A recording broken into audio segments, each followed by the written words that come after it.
Did you know that there's only about a 10% chance that someone will end up with their teenage crush? And yet, so many people still end up trying to have these crushes.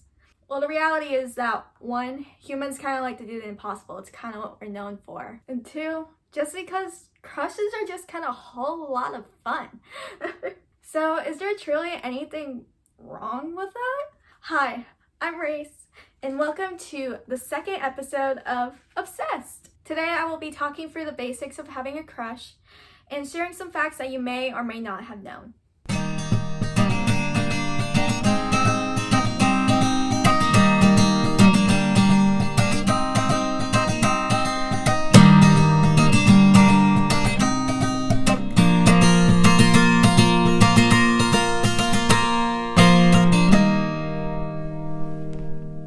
So what exactly is a romantic crush?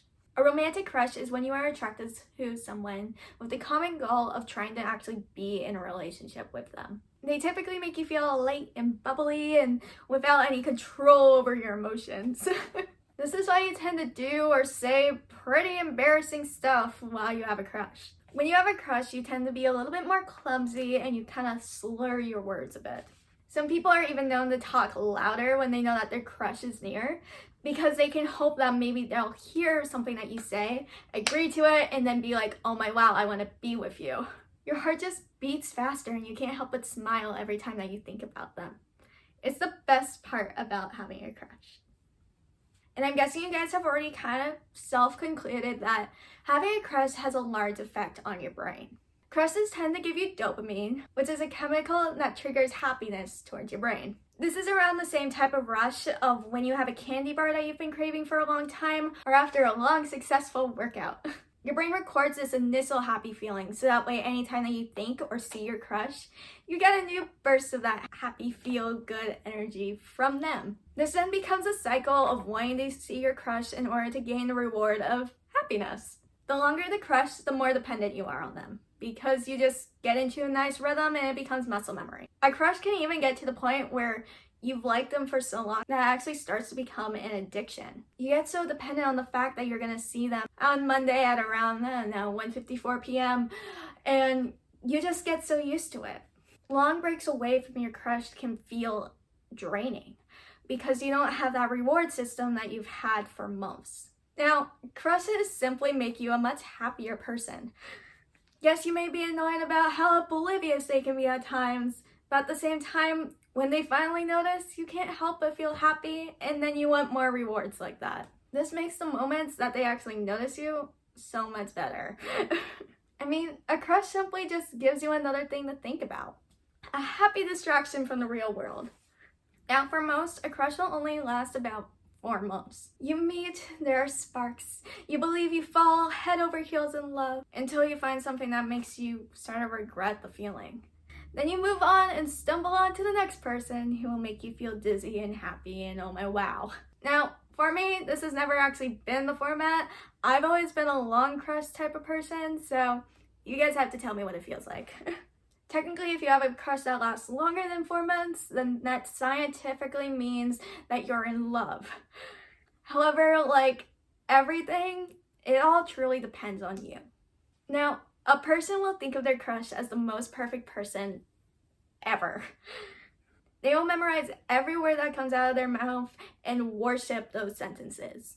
Any common imperfections that are typically a turnoff then could become the cutest thing you have ever seen. You will start noticing things that remind you of your crush everywhere.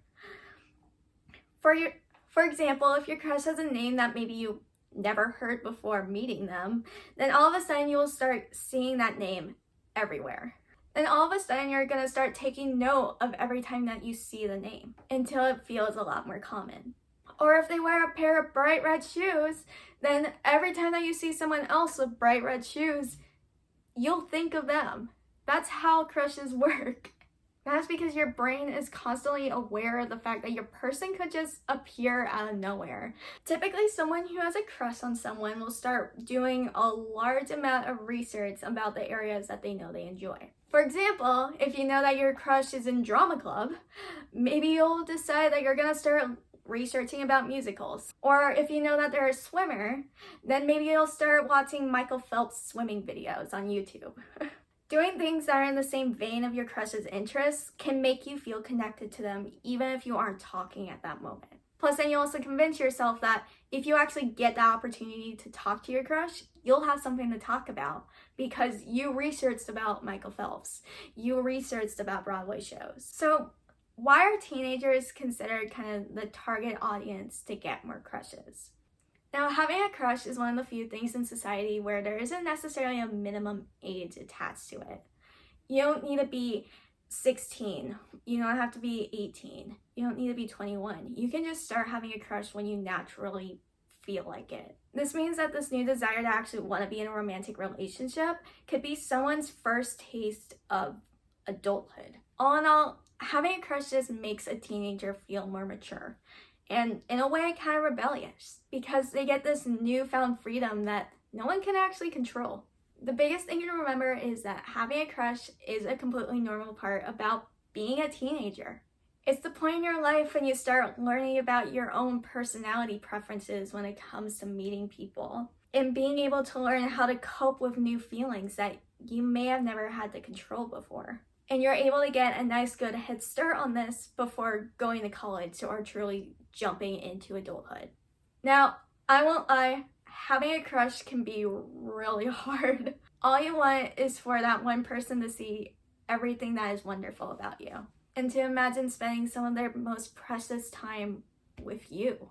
It's also so incredibly delicate because you know that one word can make or break the situation. That's why I wanted to help explore and guide towards the feelings of having a crush because it's a lot, it's scary, it's stressful, it's stupid. And that is all for this episode of Obsessed. If you have any fun stories you would like to share, please put it down in the crush confessional or fill out the crush survey also in the description down below. Both of these will help so much because this web series is for my DECA project and I really would enjoy that information. Anything that you write in the forums, I will not be posting in any videos and I will not be sharing anything unless you explicitly write to me saying that you want me to post about it. Thank you so much. I hope you guys all enjoyed this and had a nice time. Please like, and since you're in that area of the screen anyway, why not hit subscribe? I mean, it's that simple.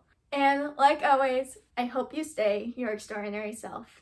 I'll see you next time.